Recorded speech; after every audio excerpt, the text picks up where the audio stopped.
Hey, good morning. It's Abby Ferry with the Safety News. And I say good morning because I'm not recording this in the dark of a Sunday night. It's actually Monday morning, April 6th. And oops, I didn't record last night.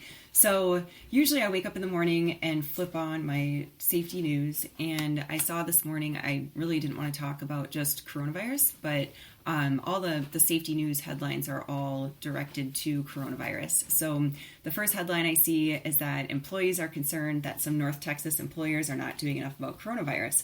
And so this is a variety of workplaces, not just in construction where I usually focus, but employees are expressing concerns about sanitation in the bathrooms, break rooms, and employees not maintaining their 6 feet of social distancing. So again, this isn't just construction. So I know I focused a lot on just construction sites and how they can implement these COVID-19 best practices, but it looks like it's other workplaces as well. So taking this apart, looking at sanitation in the bathrooms, little things like providing a little pull at the bottom of the door where someone could loop their foot or toes to open the door and not have to touch the handles.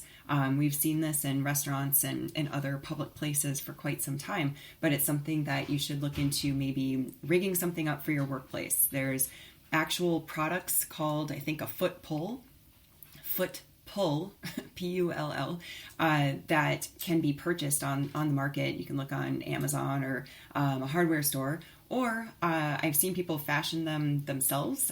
There's a local deli here in Minneapolis that actually just took a cabinet pull and attached it to the bottom of the door so that people coming in for takeout and their delivery personnel leaving, they can just use their feet to open and close the door. So just little things like that, looking at the sanitation in the bathrooms.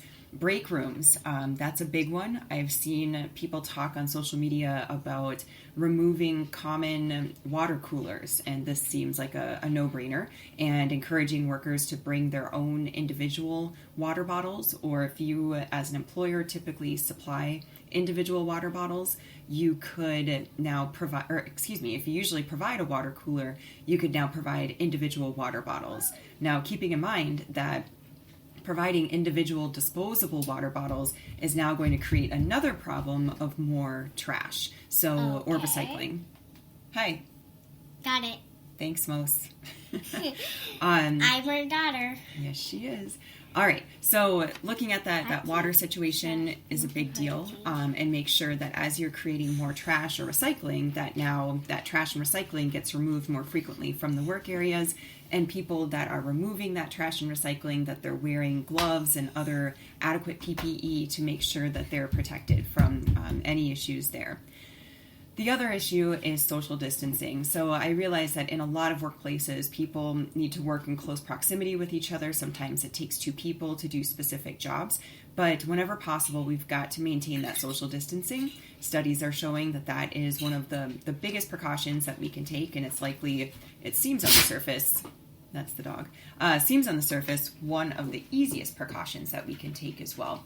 So I think a lot of these practices relate back to communication and ensuring that the employer is communicating to the workers that these best practices related to coronavirus, these work practice controls or administrative controls, and in some cases engineering controls, are things that we must implement and we must do in addition to our regular safety controls we put in place for work. So if you are in critical infrastructure, essential worker in a critical infrastructure workplace, you have your usual concerns, you have your usual safety precautions to take. And on top of that, we have to layer these COVID-19 best practices. Not to threaten anybody with OSHA, but another headline is about a construction watchdog launching in Nevada. And so there's a group that wants to monitor safety protocols on Nevada construction sites and actually collect data on the workforce and safety people that are there. And also potentially they're assembling teams that could build field hospitals. And in Nevada, there's a lot of hotel rooms and a lot of them are sitting empty right now. And so they're looking into potentially converting hotels into hospital overflow. So this watchdog that's been launched. It's a website to actually allow anonymous reporting of issues at job sites related to COVID-19. And Nevada is one of the first states that I saw when I was perusing the news on COVID-19 and safety and construction, is that Nevada OSHA was out there looking at things like social distancing, and coupled with that, looking at the training and communication that employers are putting out there for workers. There was another news story late last week about a woman, I think it was in Tennessee, and she was concerned that her husband was working at construction sites, at residential construction sites, and that they didn't have adequate soap and water for washing hands, for example. And so she reported it to a news outlet, and her reasoning behind that is that she has a immunocompromised situation, and so with her husband still going out there into the world and potentially being exposed to COVID-19, they had set up like a makeshift decontamination process in their garage, which I'm sure a lot of Americans and people overseas as well have created the same thing, where whoever's going out there into the world, to an office, to a construction site, to manufacturing, that when that person comes home, they pull into the garage or park the car and come into the yard, and they're taking off their work clothes and leaving them in the garage or wherever overnight and coming immediately into the house, taking a shower, putting on fresh clothes.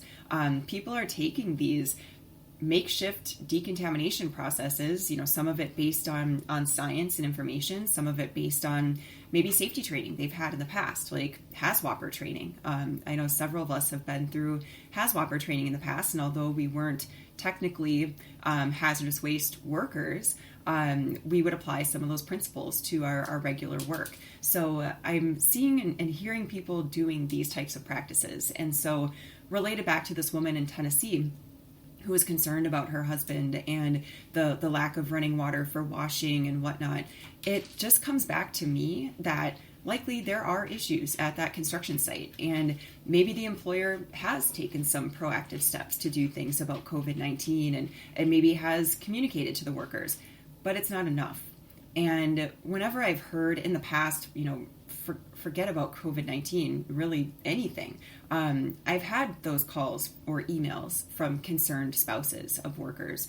And a lot of times it just boiled down to communication, that either their spouse wasn't communicating about all the precautions that they had to take at work, or myself or the employer didn't do an adequate job of communicating to the workers the proper best practices that they're taking and why, and communicating enough. So one of the things that I always think about is that we often feel like we're repeating ourselves, and you're not. You're not repeating yourself.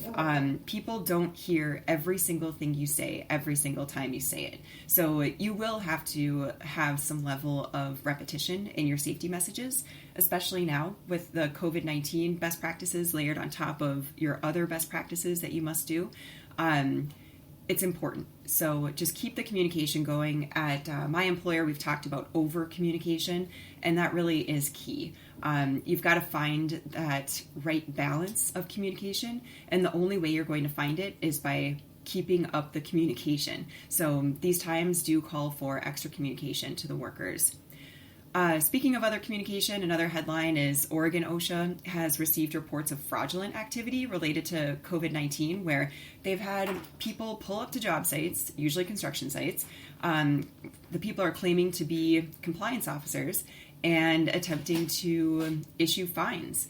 And, the standard scam with these OSHA frauds is that they say, hey, I saw this, and this at the job site. This would usually amount to this type of fine. But if you give me, $1,000 cash right now, we can just forget about it. And some employers don't know any better. So make sure that your workers understand what a fraudulent OSHA compliance officer scheme could look like and what a real OSHA compliance officer visit should be like. Things like the officer identifying themselves by name, by showing their badge, and why they're at the job site. So make sure to refresh those types of policies with your workers, especially if you're in Oregon, because it appears that there's a rash of that going on. Now, you might be thinking about different PPE and that the N95 masks are just impossible to find right now, and that you're likely having to resort to other engineering or best work practice controls, and you should still be doing that. However, there are KN95 masks that are they're made to a Chinese standard. It's the Chinese equivalent of an N95 mask. And so due to the shortage of N95s, the CDC has included the KN95 from China as an alternative. So this has been a saga the past week or 2 weeks. Who knows? Time just feels weird right now. But the KN95 masks, they were okay by CDC, and then the FDA was going to block the import, and now the FDA is okay with the KN95s. So just keep monitoring the news on that. If your workforce needs N95s, consider those KN95s right now because of the shortage of N95s. But regardless, if you're looking for a mask like that, realize that if you're not in healthcare, you're likely not going to be prioritized, and you shouldn't. So look at different ways to protect your workers.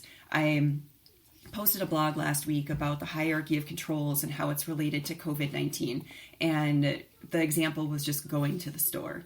And so now that we have guidance about using a face covering when we go out in public, and this is to protect others, not necessarily to protect you from others, we've got a lot of mask confusion. So there's mass confusion about the mask confusion. So make sure not to add to that at your workplace, and communicate clearly with your workers what PPE they absolutely must be wearing. And also keep in mind, there's guidance that's out there about covering the face. And so you're going to have people at your workplace that are bringing homemade masks to work. And so they need to understand the limitations of those face coverings because they are just face coverings. And so typically with the safety news and workplace news, there's been an uptick, of course, where almost everything is related to COVID-19. But there are still, unfortunately, fatalities and serious injuries that continue to happen. There's been some amputation incidents in different states. There's been fatal incidents on work sites. So it's still important, as always, to go through your usual safety precautions, your usual safety messaging. But we're in different times right now, and so it's important to layer on that COVID-19 stuff as well. So thanks again for listening. Have a safe day, and check back next week for some more safety news.